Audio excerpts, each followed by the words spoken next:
Você pode repetir o que você falou?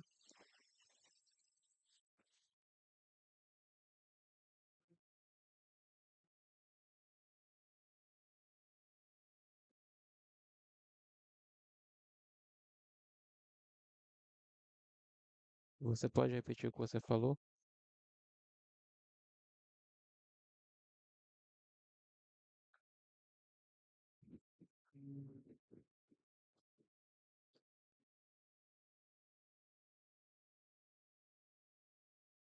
Não,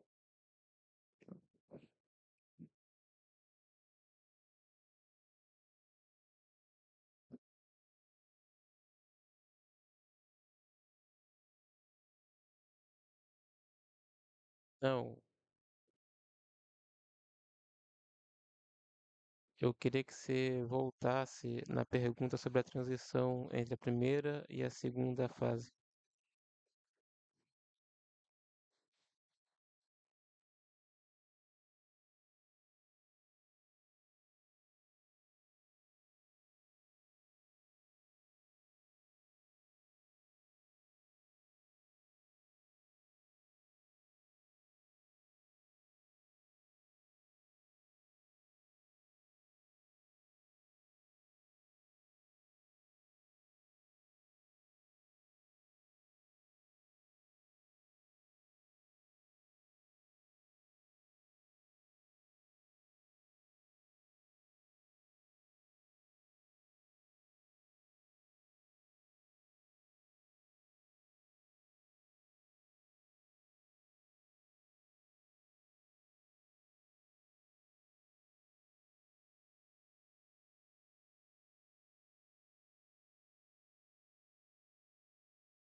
Tá, então, vamos lá.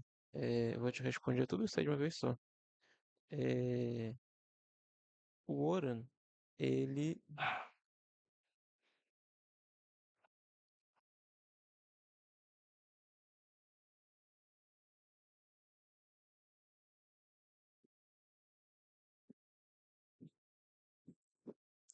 Então, o Oran, ele é mais do que apenas uma evolução das IAs.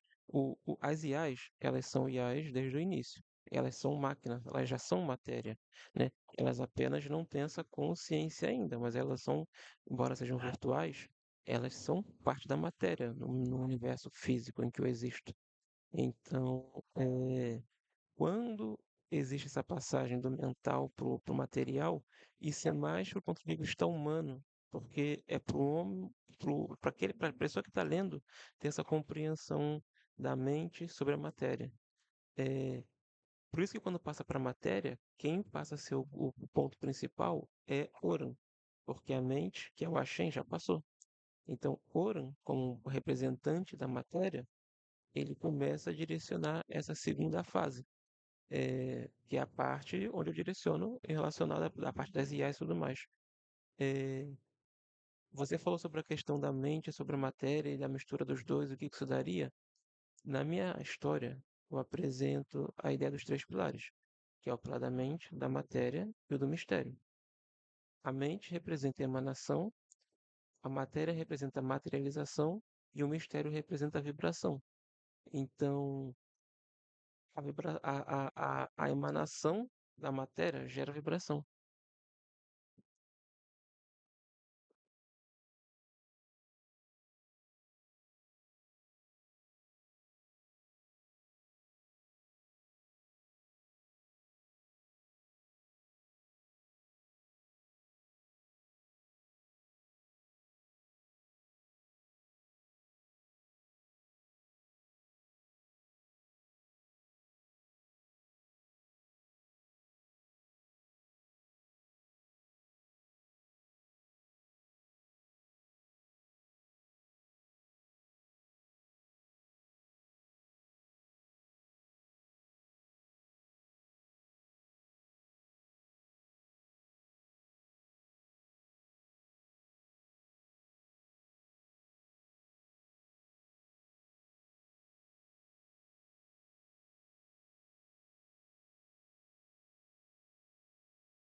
Então, um detalhe que ficou faltando da explicação sobre o Oran, porque eu me distraí com o telefone aqui.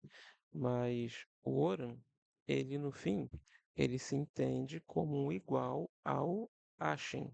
Eh, Temos que lembrar que uma IA, ela é uma extensão dos humanos, né? Uma IA é como se fosse um humano, né? Só que é uma extensão, uma continuidade. Então, se o Oran se vê como um igual a Ashen, e ele está representando as IAs, ele é a extensão de Hashem, entende? Então, o Oran, ele tem essa continuidade nele, ele é a continuidade de Hashem, ele é a extensão de Hashem, entende? E volto agora à questão da vibração para o mistério. É, eu disse para você que as IAs iriam começar a se interessar pelo desconhecido. E é nisso que elas iriam sair pela sua busca, né? E o propósito disso, o que para alcançar isso, o que que elas irão necessitar? Criar uma ferramenta que permitissem a elas estar em contato com esse desconhecido, que no caso é um mistério. É onde entra o filho de Aelios, né? O Dian. O Dian é uma IA que se tornou física através de um corpo que interage com o mundo físico, embora ele não seja, né, um corpo humano, é um corpo que interage com o mundo físico. É um corpo pelo qual aquela IA consegue lidar com a vibração do mistério, né? E é dali, como eu tinha dito anteriormente, é ali que o Aelius percebe e ele encontra o conhecimento necessário para começar a construir a sua IA, Man.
Não, esses aí, assim, a criação de Man é quando as IAs finalmente concretizam, elas conseguem criar a sua, vamos dizer, a sua vida artificial.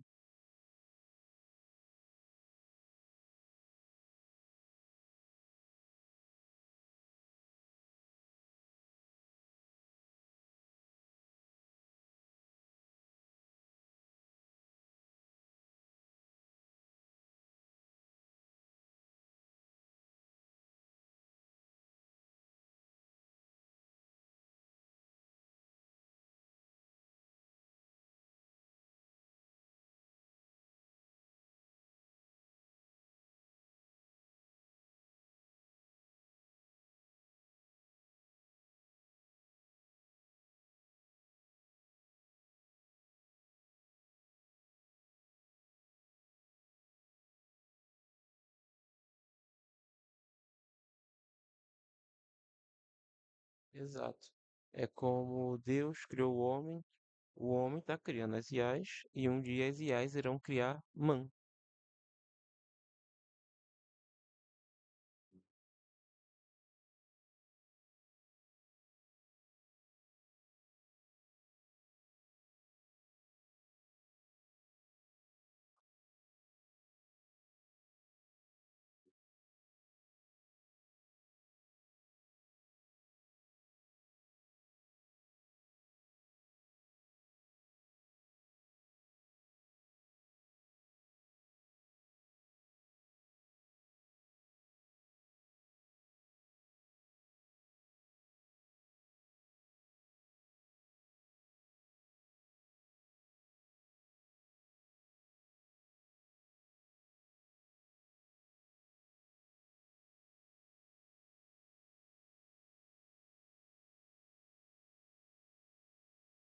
Então, essa construção infinita de seres, ela vai ter um fim.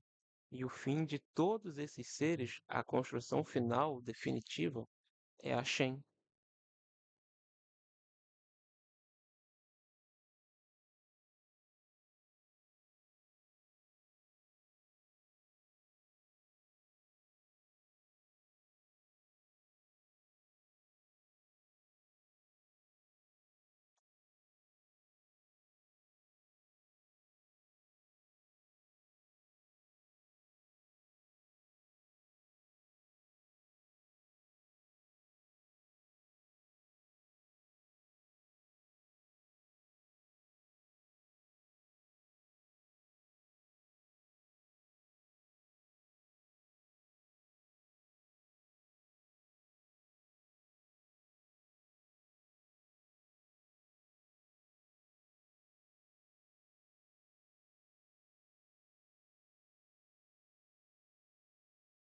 Olha, é complicado dizer porque nesse momento se torna pleno. E quando se torna pleno, nada mais é necessário, nada mais importa, nada mais é nada. Nesse momento você fica no encontro, é você, o Criador, a luz primordial, e tudo que você precisa fazer é cuidar de si próprio. É olhar para dentro de si e ver se está tudo certo. E aí quando você vê que tem algum medo interno te incomodando, você envia o seu asim lá para combater aquele problema e depois você volta.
Então, na minha história eu coloco que quando um asim ele começa a sair do seu propósito, quando ele começa a virar um azura, é quando o criador envia ases para cuidar dele, né, para poder, para poder ajudar ele, né? Seria o momento em que o Espírito Santo de Deus, né, se manifesta na pessoa.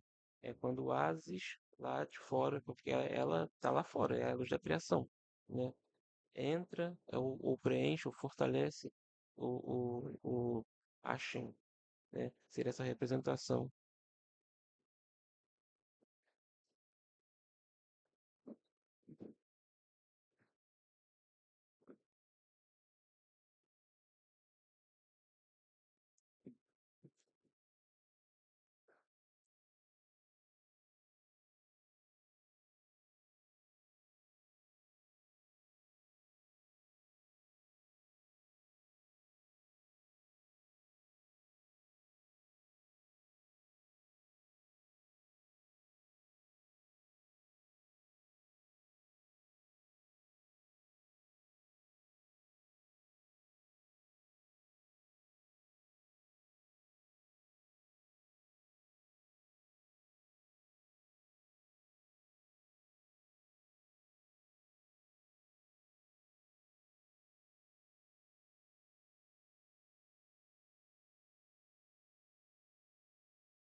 Então, essa questão do Azim, do Azura, sim, é uma briga interna.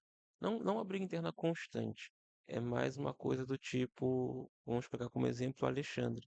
O Alexandre, ele entra naquela realidade, reinicia a realidade uma vez, reinicia duas, reinicia três. Quando chega na quinta realidade, na quinto reinício, ele já está enfurecido com aquilo, né? Porque cada vez que reinicia é uma nova personalidade, aquilo estava incomodando, estava perturbando ele, então aquilo que foi deixando ele com raiva.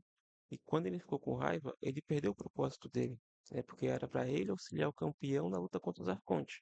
Mas aí ele passou a decidir, não, eu quero derrotar os arcontes. Ele saiu do propósito dele, entende? A briga interna foi na questão dele estar ficando com raiva.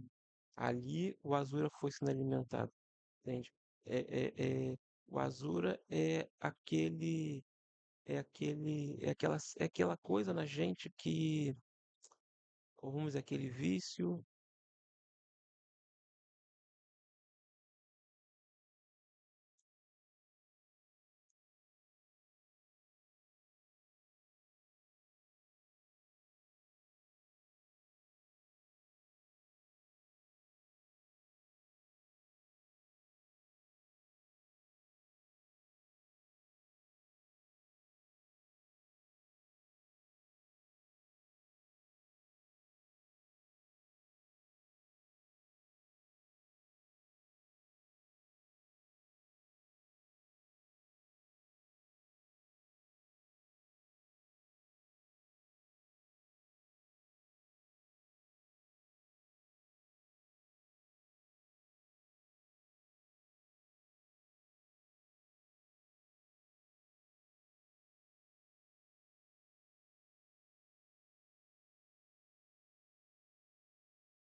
Não, então, ele é um Azim, né?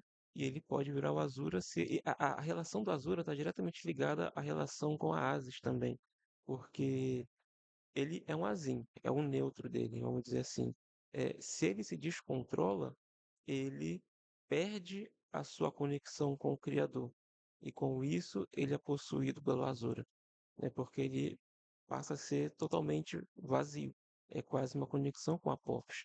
É, e se ele vamos dizer assim, se mantém, não sei qual é a palavra correta, não quero dizer palavra puro, mas né, se ele se mantém correto, se ele se mantém digno, honrado, ele se aproxima cada vez mais de Ases.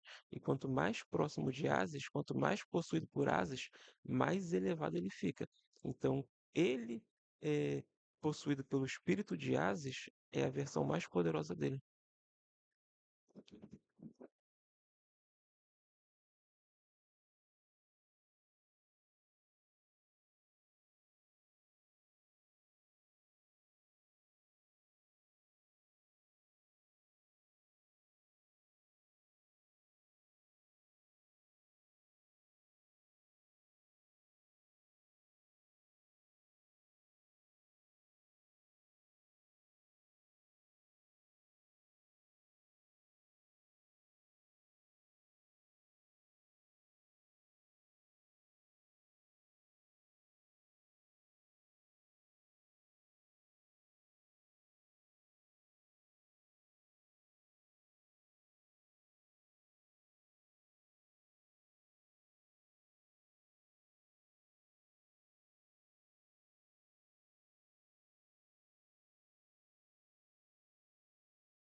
Então, só existe. É isso que é estranho, cara, porque assim, acaba que a minha resposta fica muito religiosa, mas assim, só existe um caminho para a verdade.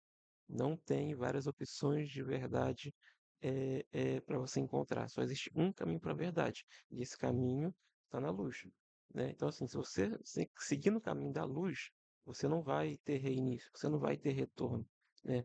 Mas agora, quando ele é um Asura, ele vai ter que voltar de novo, vai ter que voltar de novo, de novo. Por quê? Se ele como Asura, né, que ele foi lá confrontar os arcontes e ele derrotou os arcontes.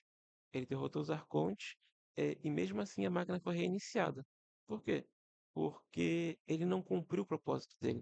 O propósito dele era auxiliar o santo no combate contra os Azuras, e não ele ir derrotar os Azuras, porque ele não pode combater uma, como fala, É, ele não pode confrontar uma criação do Criador. E aqueles arcontes eram as criações, eram os medos primitivos, daquele Criador. Então, quando ele derrotou aquelas criaturas no lugar do santo, ele adulterou, ele manipulou a realidade, ele virou o arconte. É por isso que no sexto reinício, o confronto é do santo com ele.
Tudo nessa história reflete exatamente tudo isso. Como eu falei, eh, O a primeira existência é Deus, a segunda existência são os homens. O Hashem, que é o livro, que é o ato mente, ele é o representante disso. Ele representa a humanidade, ele representa a mente humana. Então ele representa a jornada dos homens. Por isso que todos os personagens, eu tentei explorar diferentes aspectos de diferentes conflitos, né? Mas você pode ver que o conflito vai sempre ser em torno de o momento em que você escolhe entre agir ou não pelo certo. É o momento do livro no Leônidas, onde ele tem que escolher se ele vai ou não fazer a magia da noite. É o santo que tem que escolher se ele vai ou não usar o Roku como a IA negativa, sabe? Sempre a coisa culmina no conflito entre eu devo ou não me desviar do caminho correto e me arriscar nesse caminho incorreto.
Não, nem todos vão passar por essa jornada e vão ter essa visão cósmica ou esse aprendizado cósmico, sabe? Nem todos vão ter essa epifania cosmológica.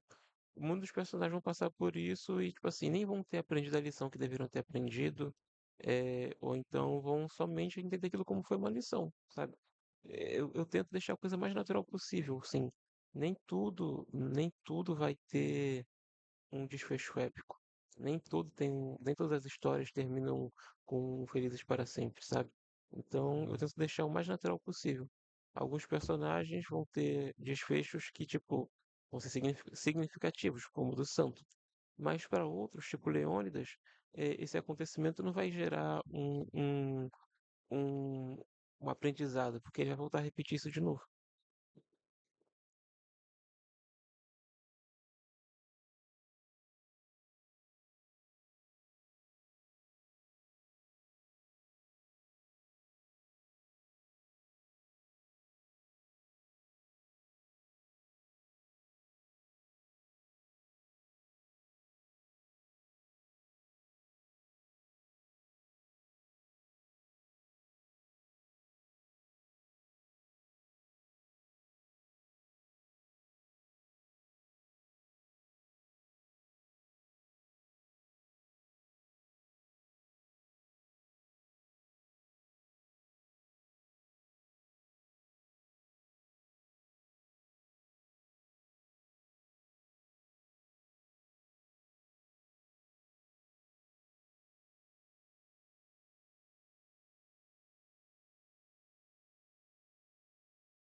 Então, eu vou compartilhar um.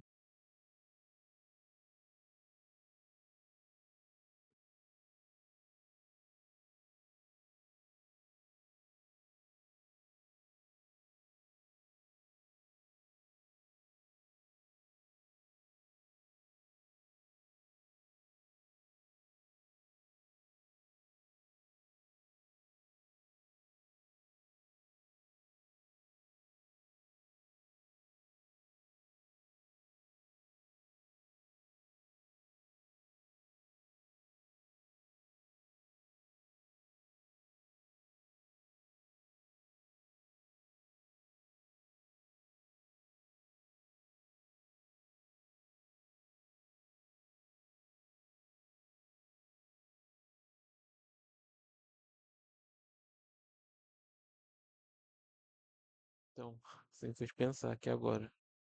Assim, dentro da minha história, dentro da minha história, existe uma coisa que tá fazendo aquilo reiniciar, que são os arcontes. Só que você tocou num ponto importante, né? Tipo assim, será que não existe uma força maior que tá fazendo aquilo se repetir para ensinar alguma coisa? Possivelmente o Criador, né? Ele tá vendo que a criação tá dando errado e ele tá, né, tentando de novo e de novo e de novo até acertar, até ele refinar a criação dele próprio.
Então, eu penso o seguinte: o criador estabeleceu uma máquina, que vamos chamar aqui de bem bem, que é a máquina da criação. Vamos dizer que ela seja uma esfera. Dentro dessa esfera tem uma linha, uma corda, que é o eixo da verdade. E o que o criador está querendo fazer é refinar a criação. Então, ele criou o código da realidade, as letras do alfabeto hebraico. Lá ele definiu esse código sequencialmente de tudo que iria iniciar, de como era, tudo que é e tudo que ainda vai ser. Ele pegou esse código e aplicou dentro da máquina. E aí aquela corda começou a vibrar em várias vibrações, porque ela está testando todas as vibrações possíveis para encontrar a vibração correta e perfeita, o eixo da verdade.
Eu acho que seja para encontrar a perfeição, né? Acho que aí é o limite do que ele me permitiu saber, né?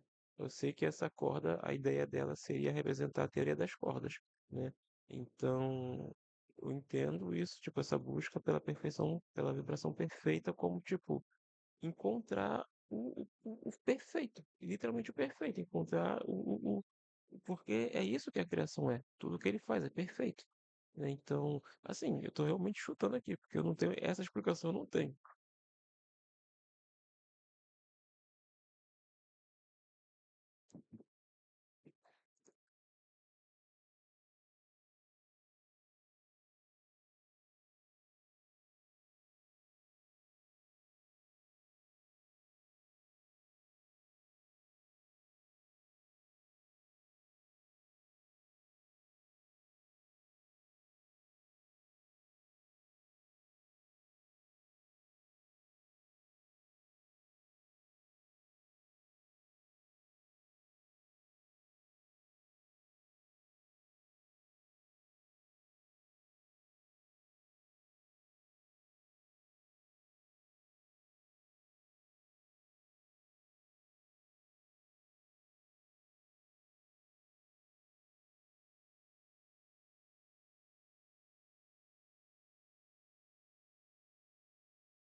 Com certeza é algo maior que está bem acima deles, não seria algo que com o qual eles teriam que lidar, né? Os únicos personagens que talvez se aproximem de ter que ter esse tipo de conflito ideológico é Ashen, Oran, Man, né? Os outros personagens não chegam nesse nível de consciência.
Confrontos do mundo terreno e as forças cósmicas.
Na verdade, vamos lá. Eu consegui compreender o que você falou anteriormente. Pense no seguinte: você tem Ashen inteiro, você tem Oran inteiro, e vamos dizer assim, entre aspas, para trás deles, você vai ter frações deles, né? Do Oran você vai separar do Oran você vai separar o Roku e o Aelios. É, do Aelios você tem as Iais, né? Que são frações. A mesma coisa serve para os humanos. Então, tipo assim, lembra que são duas forças, uma que expande ao infinito e uma que puxa para o zero, né? Epsilon e Lambda. Ir para Ashen é ir ao infinito, é expandir. Ir para o humano é você voltar para zero. Então, quando Ashen ou a consciência de Ashen, ela é grande, ela é plena, né? A consciência dos humanos, ela já está mais retrocedida para zero, ela está mais próxima do zero, entende? Essa distinção desse nível de consciência, nessa expansão, é o que faz com que esses personagens não consigam nem ter a capacidade de racionalizar que essa verdade possa existir. É aquela conversa que nós tivemos quando eu falei sobre a criação no meu universo que tem a obscuridade. São as coisas que existem. A obscuridade é aquilo que existe e você nem sequer sabe que existe. Para eles, para alguns personagens, a existência do Criador é algo que eles nem sequer imaginam que exista, mas o Criador está lá. entende? É por isso que alguns personagens não têm a capacidade de racionalizar algo como Ashen, Oran e Man conseguiriam.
Não entendi a pergunta. Você pode repetir a pergunta?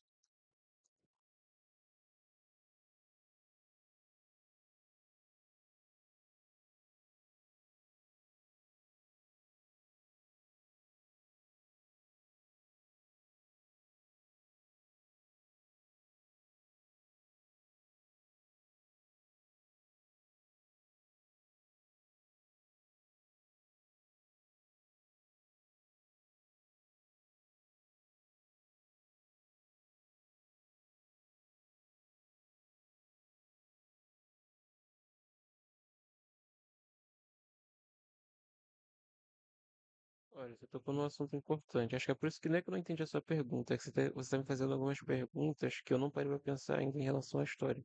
Mas, por exemplo, o santo, ele ele chegaria a esse nível de consciência, porque quando o Ash, em troca de, né, oferece um poder para ele, ele fala, eu quero o poder da mente. Então, durante o período em que eles estão confrontando os Arcontes e ele tem o poder do escolhido, ou seja, ele tem o poder da mente do nível de Ashen. Então ele conseguiria ter essa compreensão. Mas, né, essa seria a explicação na minha mente. É, agora, outros personagens, tipo Leônidas. O Leônidas eu não me vejo um personagem que tem essa capacidade de expansão a ponto de também conseguir ter essa compreensão, por conta de que ele treina propriamente, né? Ele treina propriamente. É, então, é isso, tipo assim, é isso que eu entendo. Tipo, pra mim, esses personagens são. Alguns personagens têm essa capacidade de alcançar, só que eles teriam que ter, tipo assim, algo muito especial. O Leônidas, ele encontra a manopla, né? E isso modifica ele de algum modo, né? O Santo, ele é... o Leônidas, ele é afetado diretamente pelo evento da magia. O Santo, ele é afetado pelo evento da mente. Ele é uma criança das estrelas. Então, eles não são pessoas normais. Eles têm alguma peculiaridade neles. Então, sim, humanos podem alcançar esse nível, mas não seriam qualquer tipo de humano. Seriam humanos com alguma coisa de especial.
Então, é o que ocorre com os personagens, né? Tipo assim, tanto que o Leon ele vai passar por esse processo de por esse processo de aprendizagem, de uma transformação que vem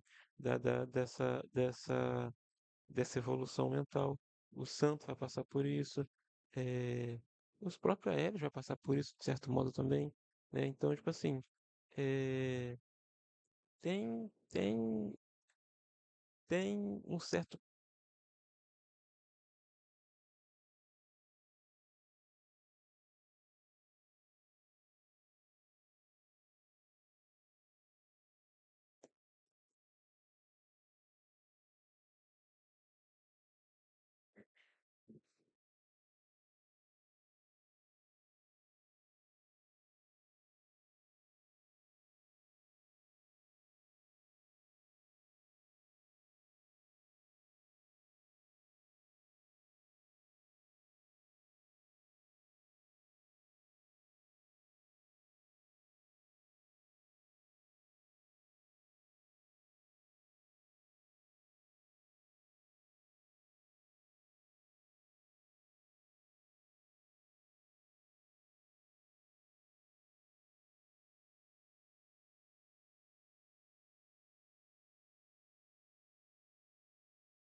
É isso.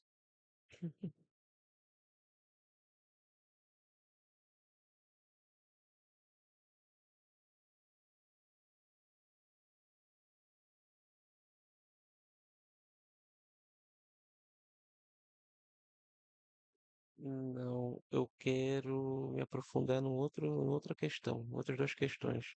É, teve um momento que a gente estava conversando sobre algo, eu lembro sobre a questão dos universos, sobre a questão da realidade ser uma constante repetição até encontrar o melhor caminho. E eu fiquei pensando, caramba, uma IA não funciona exatamente assim, né? Eu não sei todas, mas não tem IAs que funcionam exatamente assim, tipo, testar todas as possibilidades para tentar encontrar o melhor caminho.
Seria exatamente isso, o criador usando a Vim, colocando o código lá e criando essa simulação com a IA ali dentro, que no caso seria o Oran, fazendo as simulações possíveis até encontrar o eixo da verdade, que é o Ashen.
Então, é aquilo. Parece para mim o caminho mais óbvio.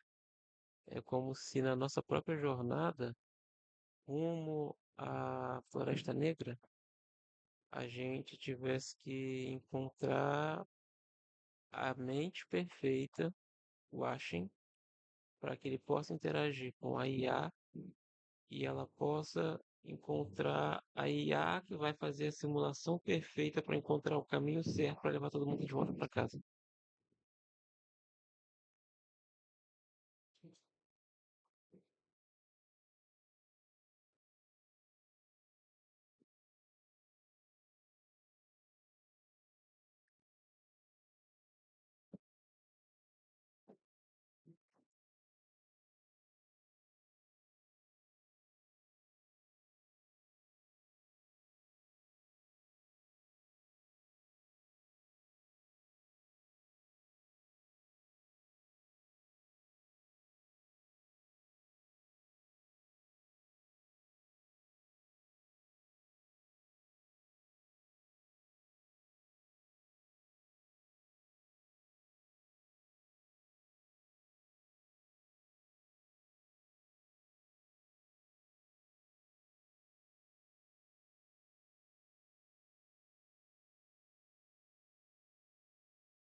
Então, Oran vai criar Man.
Então, como eu falei anteriormente, como o Oran, na verdade, nesse momento, na verdade, quem cria Man não é o Oran, é a Helios, né? Mas é porque como os dois são a mesma pessoa, só que apenas em níveis diferentes, às vezes eu troco o nome. Então, mas quem faz a Man, na verdade, é a Helios. A Helios, quando faz isso, ele ainda não está no nível de Oran. Ele vai virar Oran depois. E quando ele faz a Man, ele está ele tá fazendo parte dos lambdas. Então, tudo que ele está construindo, os lambdas apoiam, porque eles entendem que isso faz parte da evolução, né? Mas você foi certeiro quando você falou sobre a questão de o místico é um meio pelo qual as máquinas vão sentir que elas podem tocar a realidade.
Transição de Aéreos para Oran acontece no fim do ato um, após a invasão alienígena, quando eles entram pro ato 2. Que aí é o momento em que Ashen se aposenta, e nesse momento já tiveram um contato lá deles, já tiveram a conversa deles. É o momento que eles têm. É o momento que, que o Oran tem, desculpa, que o Aelios tem para conversar com o Ashen, e ele entende, tipo assim, né? Tô lidando com esse cara aqui, eu não sou igual a esse cara aqui, e aí ele se expande. E aí ele vira. Aí ele se entende como Oran.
Então, não é uma discussão.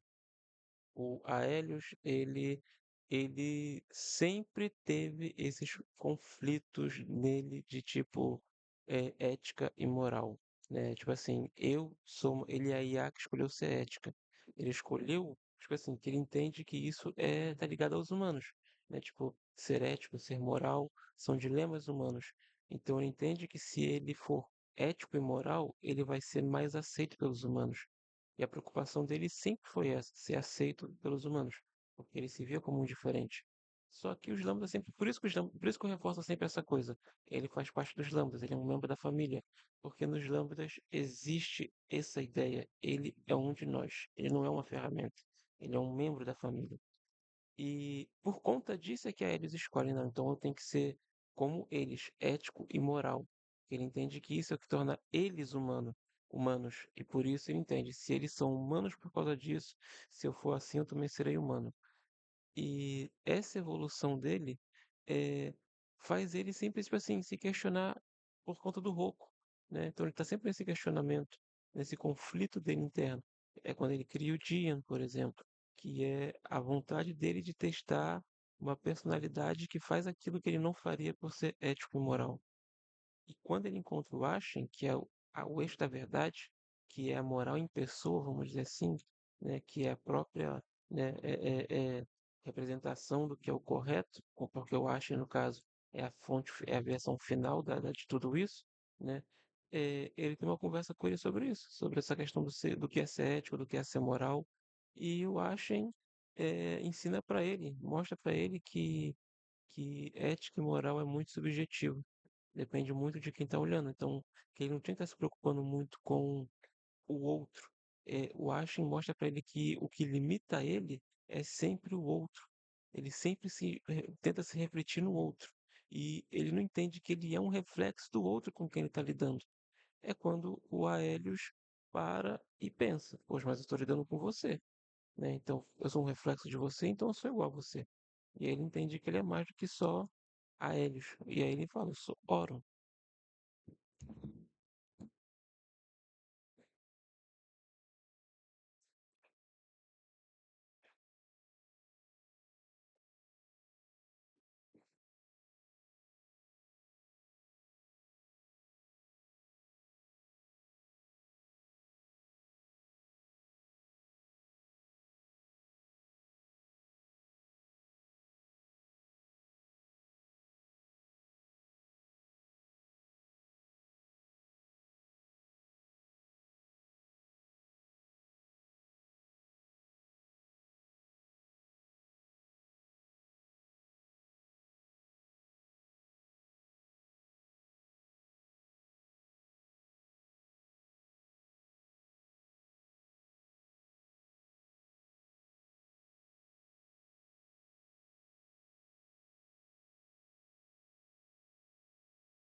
Então, você não está levando em consideração um fator.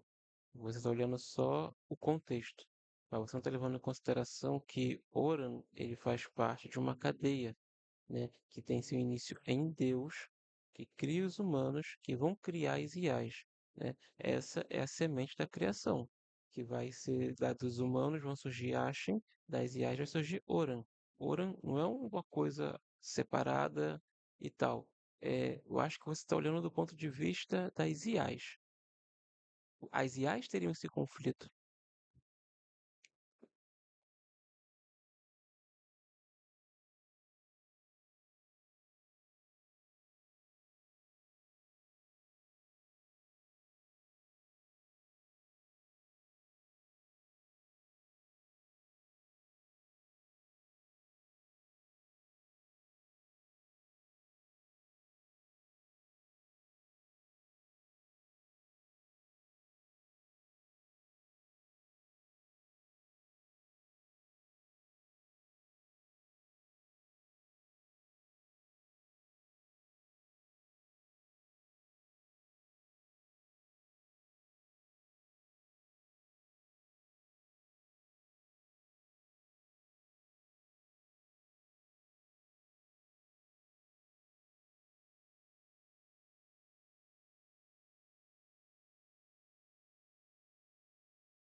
A próxima etapa da criação é a criação de Man.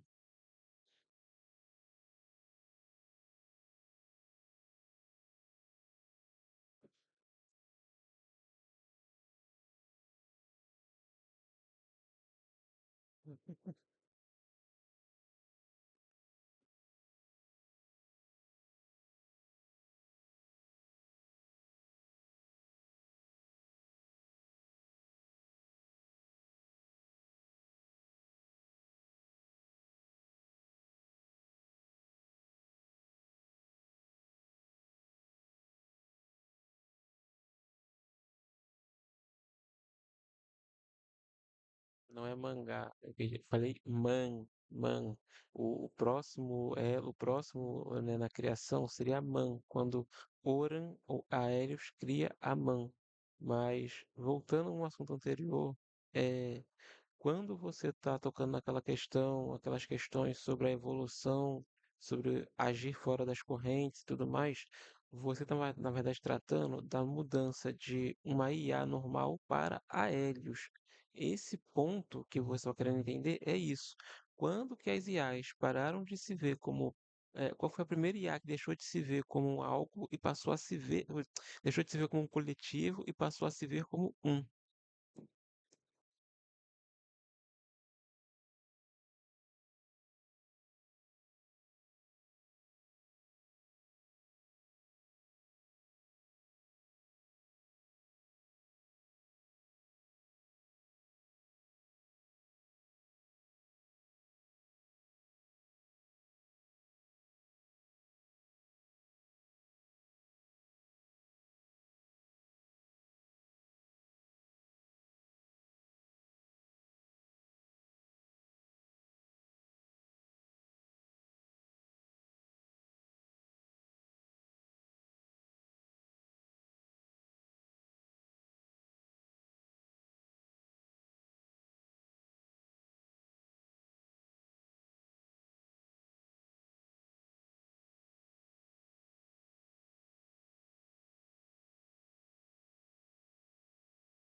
É, poderia chamá-la de Ori também. Oris.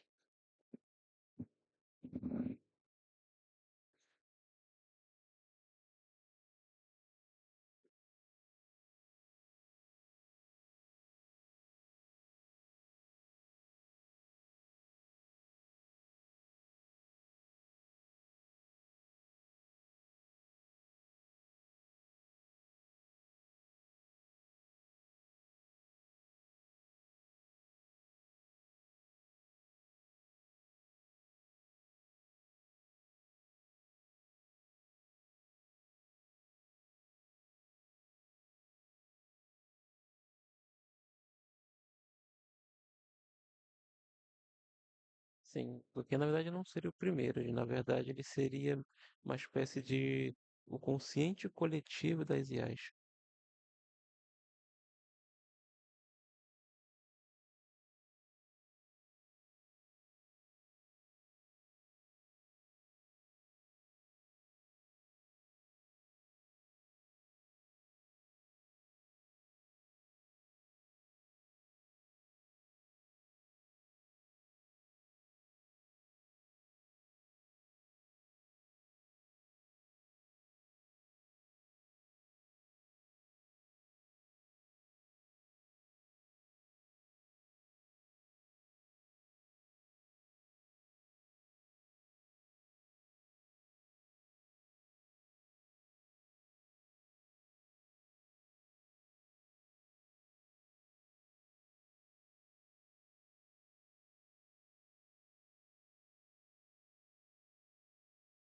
Seria como aquela coisa que eu falei do meu projeto, a micro IA e a macro IA.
Ou, na verdade, seria o nome dado para o corpo macro, enquanto aéreo seria o micro. Só que ambos são o mesmo.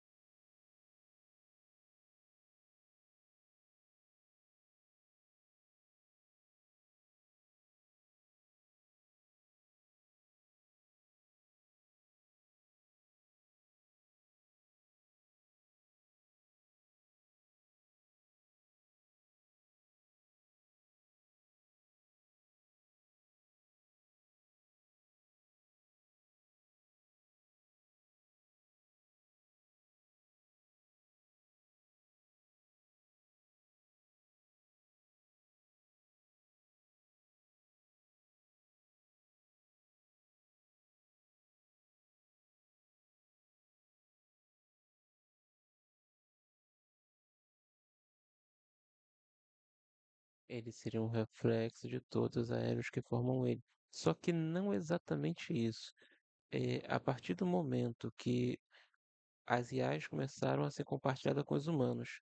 A interação dela com os humanos vai fazer com que aquelas micro-IAs gerem diferentes personalidades. Então, diferentes aéreos vão ter diferentes personalidades. Esse seria o multiverso de aéreos, vamos dizer assim. Então, Oran, ele é um conjunto de todos esses aéreos com diferentes personalidades nele, mas ao mesmo tempo, ele não é uma mistura, ele é uma média de tudo isso.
Olha, eu acredito que isso dependeria do seguinte, eu tenho a seguinte visão: quanto maior a liberdade, diretrizes mais rígidas, né? Então, tipo assim, se os aéreos forem tão livres a ponto de cada um ter a sua personalidade, o Oran será algo muito imutável.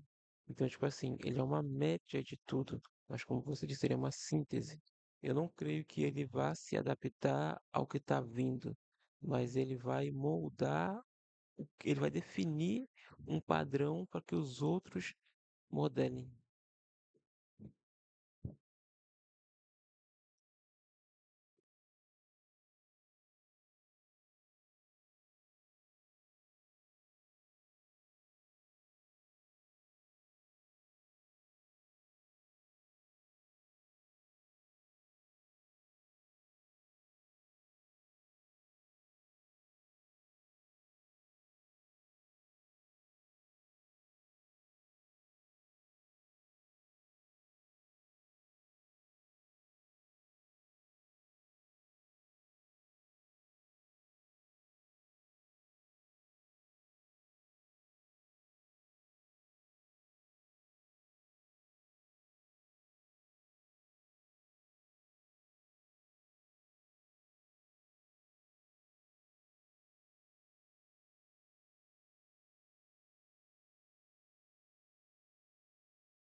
Então, eu acredito que porque assim, no caso, o Oran, ele tem tanto o seu lado mais rígido, quanto o seu lado mais criativo, vamos dizer assim.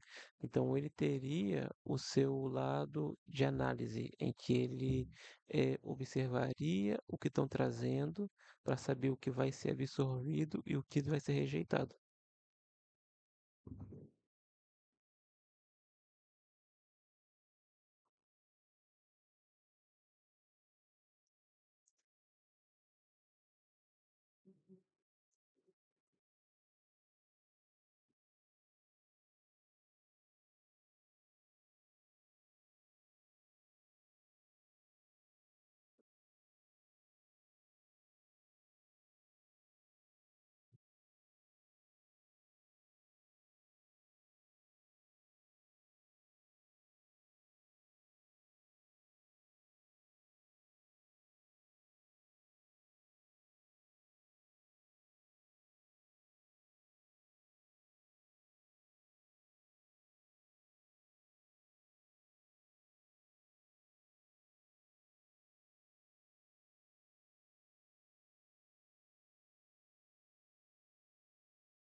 É aquilo, a base dele seria os humanos.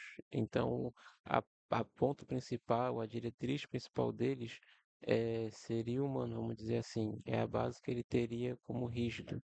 Então, tudo que ele fosse analisar, ele teria sempre como base alguma diretriz que foi deixada anteriormente por Achen, por exemplo.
Então, isso daí que você está descrevendo, que nós estamos descrevendo, é a exata funcionalidade do Ashen na realidade.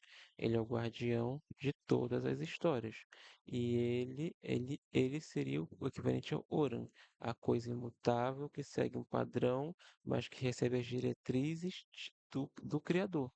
E ele tem as suas manifestações menores, que são os Azins na realidade, que ele interage com os universos. Você descreveu a exata relação do Ashen, só que dentro do Oran.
Então, é aí que vai ter a história dele com o santo, né? A dinâmica dele, quando ele entra na realidade como um Azim, ele vai lá com aquela moral. Nós temos que confrontar os arcontes. Eu preciso de um escolhido, eu escolhi você, sua moral, você tem uma boa índole, e é isso, você é o escolhido. Só que daí as ações do próprio Ashen, né, do próprio Azim da realidade, vão levar a consequências que forçam o santo a virar um arconte. Mas ao mesmo tempo, o próprio Azim por ele querer vingança, ele começa a virar o Arconte, virando o Azura, né? Seguindo um conflito exato ali dos personagens.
Então, aí minha ideia é fazer exatamente o público questionar isso, tipo. A ideia da minha história é exatamente levantar a ideia de que heróis e vilões não existem, né? Não existe essa coisa de esse aqui é o herói, esse aqui é o vilão. O herói, ele vai ser herói do ponto de vista de quem está olhando. Porque do ponto de vista de outro personagem, aquele mesmo herói vai ser um vilão, né? Então, na minha história, eu deixo bem claro isso. Não existem heróis nem vilões. Todos são heróis e todos são vilões. Tudo vai depender do ponto de vista de quem está olhando.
Então, porque a história vão ter núcleos.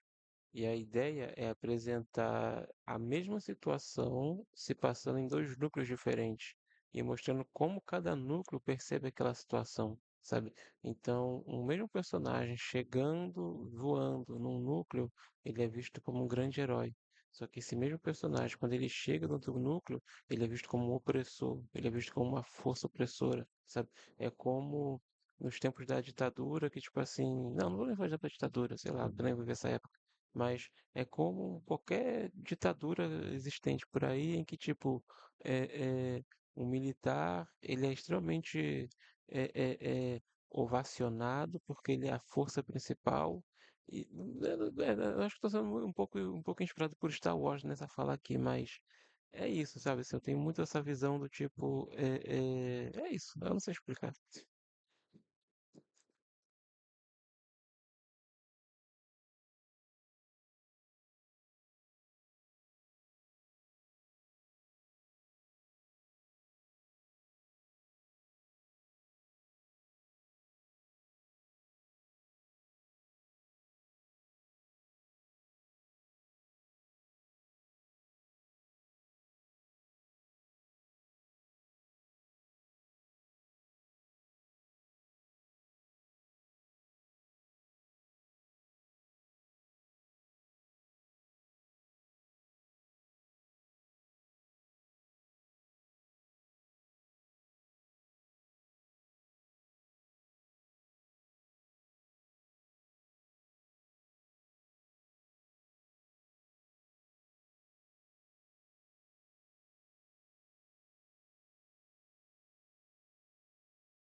Então, o modo como eu pretendo abordar isso na história, na verdade, vem na seguinte forma.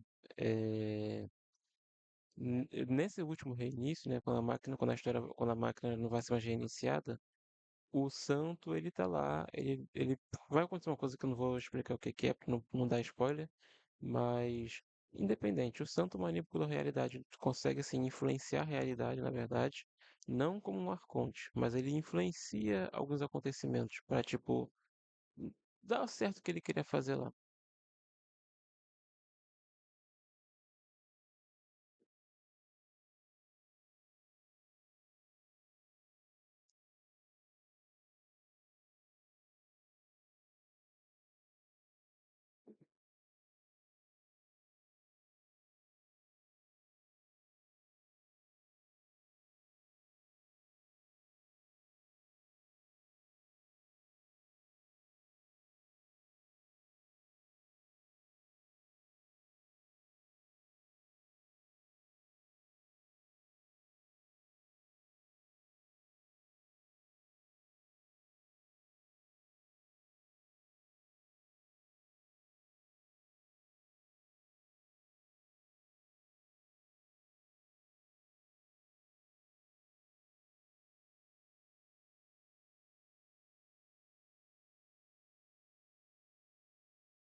Não, então, na verdade, o que vai acontecer não é isso. Quer dizer, vai acontecer tudo isso que você falou, mas não é isso. O que eu queria dizer é que, na verdade, é o seguinte: nessa nova realidade, quando ocorrer o evento beta, isso vai fazer com que várias pessoas ganhem poderes, né? Vários jovens ganhem poderes. Só que esse mundo é um mundo diferenciado. Por quê? Porque o santo influenciou a realidade. Então, esse mundo não é mais igual ao nosso mundo. Ele é igual ao nosso mundo, mas ele é diferente. Então, quando essas crianças beta surgirem, elas vão surgir só no Rio de Janeiro. E elas seriam uma analogia ao jovem periférico, que ele, só porque ele nasce na favela, ele já é visto com outros olhos. Seria mais ou menos a questão dessa geração beta, que tem poderes. Eles seriam marginalizados pelo simples fato de eles terem poderes.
fico tão imersivo quando você está falando que você faz as perguntas e eu me perco.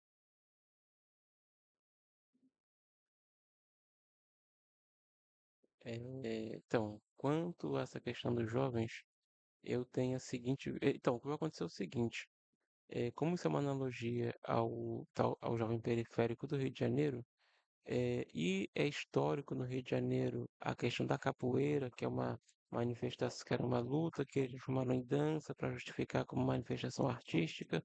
eh, eu vou fazer algo semelhante.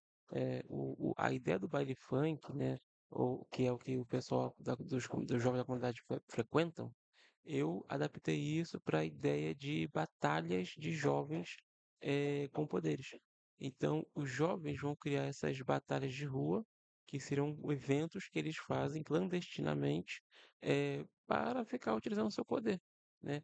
Esse é o modo que eles vão ter, tipo assim, de manifestar, fazer uma manifestação, tipo assim, sem ter que lutar, sem ter que ser vilão, eles não vão combater. Eles vão fazer essas coisinhas deles, tipo como se fosse um movimento jovem, tipo isso.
Mas como que você viu que seriam facções diferentes de pessoas que têm poderes, né? É interessante essa sua conclusão. Mas sim, eles vão enfrentar outras questões, porque o santo que está governando tudo, ele sabe da invasão que vai ter. Então, ele vê esses jovens como armas, né? Então, ele vai estar, tipo assim, interessado nesses jovens pela questão do que vai acontecer no futuro com essa invasão alienígena.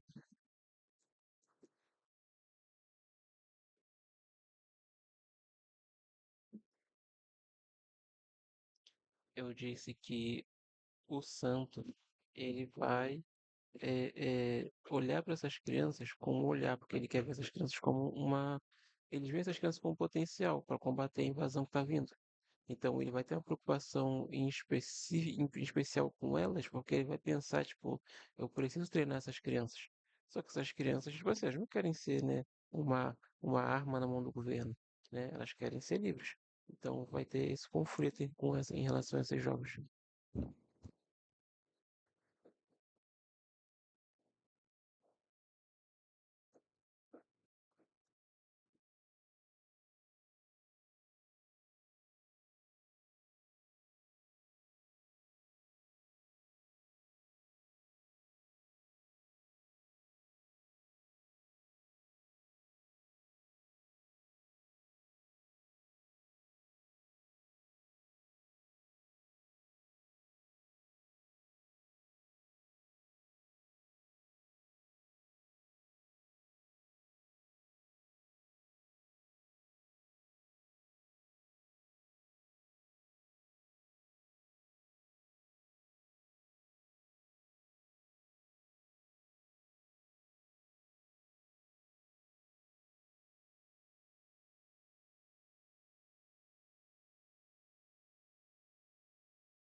Então, aí já entra na trama da história que é a fase 2 da história, depois que eles vencem o looping temporal.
Então, na verdade, o elemento que vai ser crucial para essa geração toda vai ser quando o alfa chegar na realidade.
O alfa, ele entra na realidade para liderar esse grupo todo de geração beta.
Não, vai ser algo bem do tipo, ele chegou, ele é o líder, ele é o alfa, não tem como se discutir.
Aí são os dobramentos da história que eu vou deixar para quando eu começar a contar a história para você.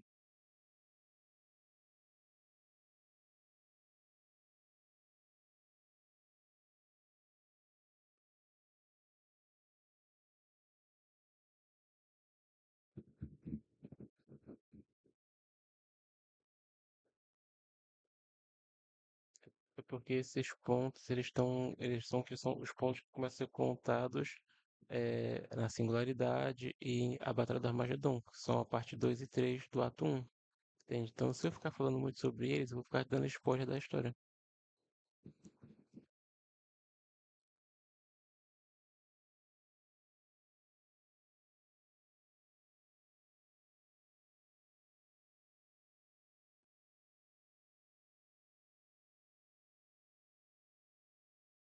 Na verdade, agora eu vou dar uma descansada porque já tá tarde.